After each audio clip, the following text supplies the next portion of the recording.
graph-based approach to identity, but actually circles didn't start as an identity project with a goal to create an identity standard, but instead it started, or it is a project about money and about creating a fair and resilient form of money. And essentially it creates this identity, graph-based identity, as almost a byproduct.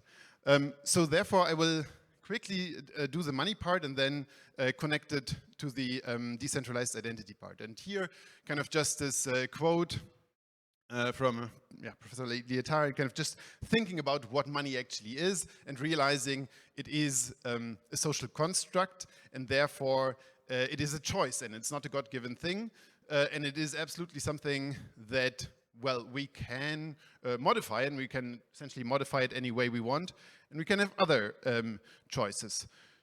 So let's quickly do this exercise and just pretend we want to design money right now.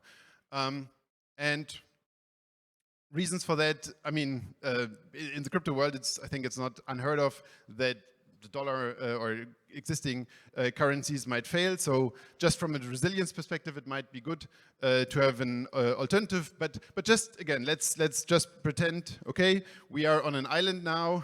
We are 100 people. We somehow stranded there. We don't have money, and kind of we think, well, it would be a good idea to have money. How would we do it? So the very first approach could be to say, okay, let's just give everyone 1,000 units. But then after a couple of days, a group of other people comes. They also get 1,000 units, but then they spend that, and the next day or the day after, that group left. So they kind of just got the money, spent it all, and left. So was that really a good approach?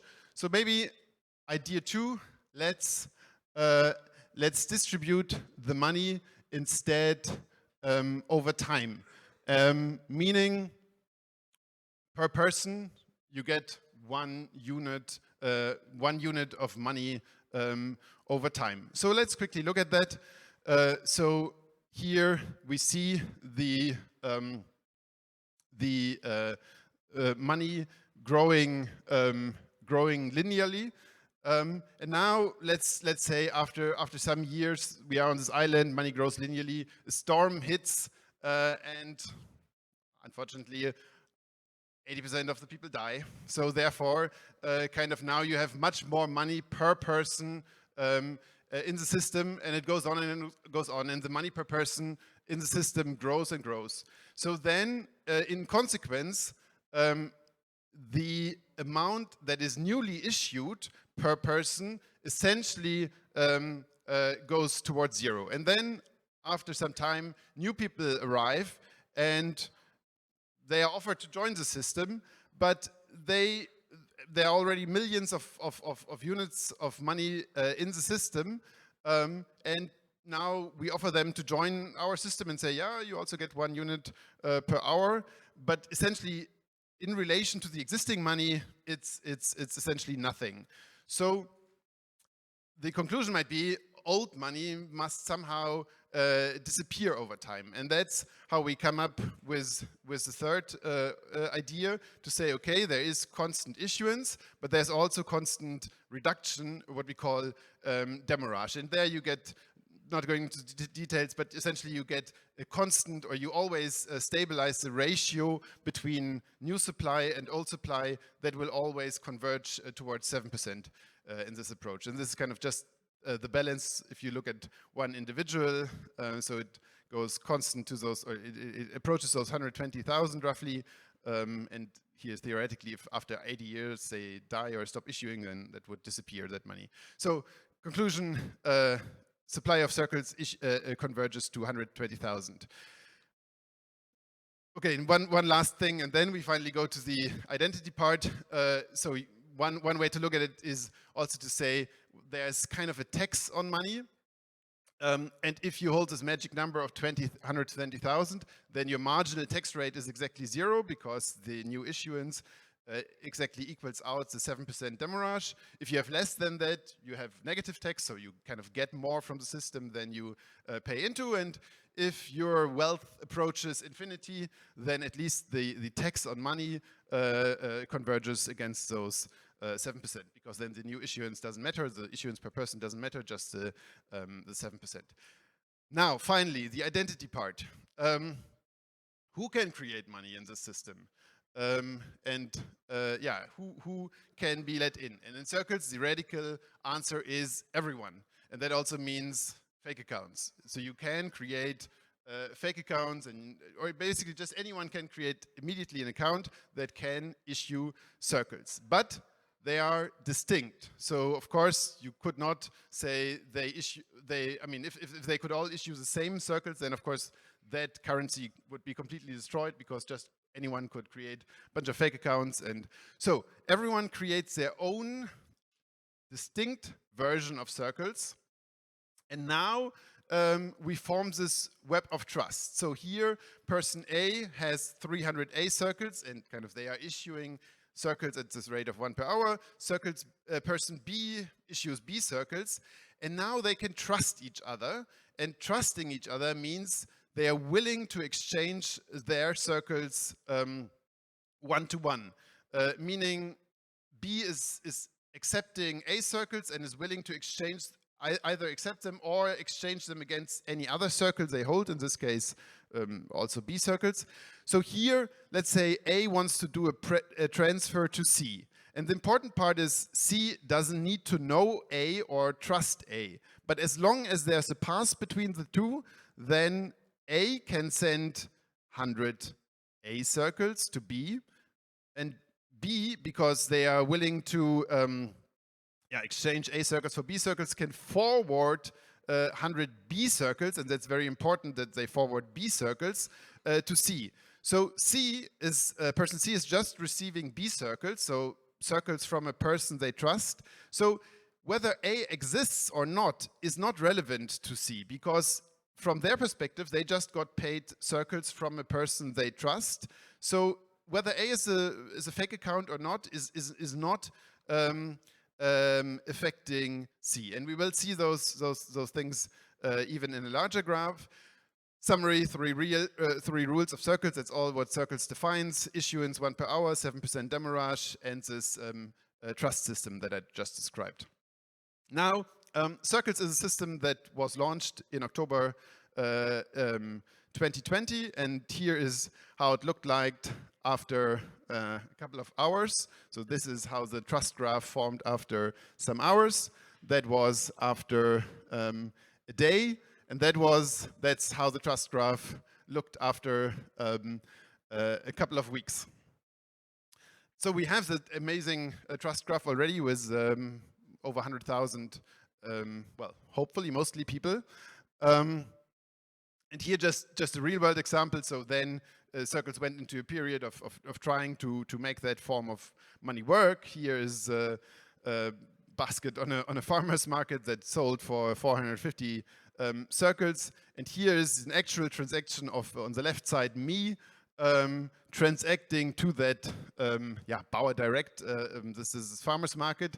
And because they didn't know me, they didn't trust me, but they trusted those entities, and there is essentially this trust pass. So that's how a trust pass, or concretely a Circles transaction, looked in